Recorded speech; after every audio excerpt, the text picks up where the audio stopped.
Вечер в Нью-Орлеане был теплым и влажным, как и большинство летних дней в этом городе. Оранжевое солнце медленно опускалось за горизонт, отражаясь в спокойных водах Миссисипи.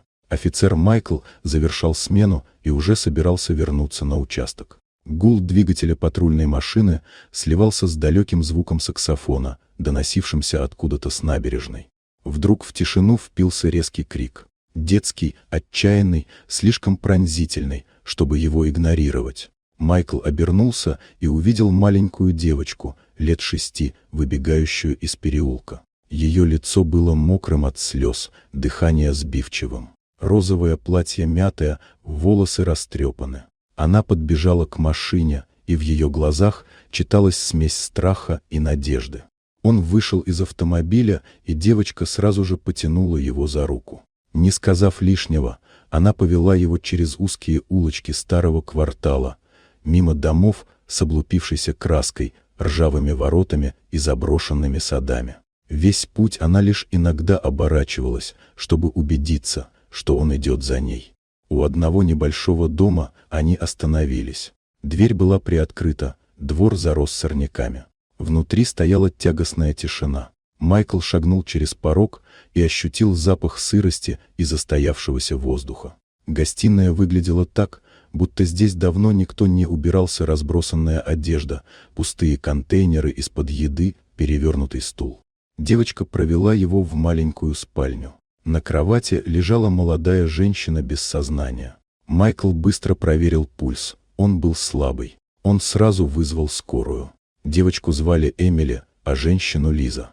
Между всхлипываниями Эмили рассказала, что мама несколько дней не вставала с постели, а она сама пыталась приготовить еду, но не могла дотянуться до плиты. Страх остаться одной заставил ее выбежать на улицу, и случайно она увидела патрульную машину.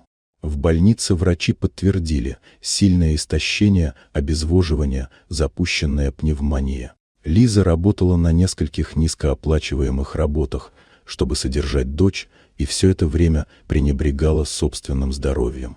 Майкл понял, что выписка из больницы вернет их в прежние трудности. Он обратился к коллегам и к местным благотворительным организациям. Уже через несколько дней в их дом начали приносить продукты, одежду и даже мебель. Несколько добровольцев занялись ремонтом, а соседи впервые за долгое время постучали к ним в дверь, предлагая помощь. Когда Лиза вернулась домой, она увидела чистые комнаты, полки, полные еды и новый ухоженный двор. Слезы текли по ее лицу, а Эмили впервые за долгое время смеялась. В последующие недели Лиза устроилась на стабильную работу с меньшей нагрузкой, что позволило ей больше времени проводить с дочерью. Соседи стали навещать их, принося то еду, то помощь по дому.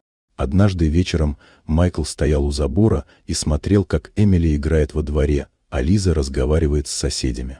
Он понимал, эта история началась с одного крика о помощи и превратилась в новую жизнь, где уставшая мать и маленькая девочка больше не были одни.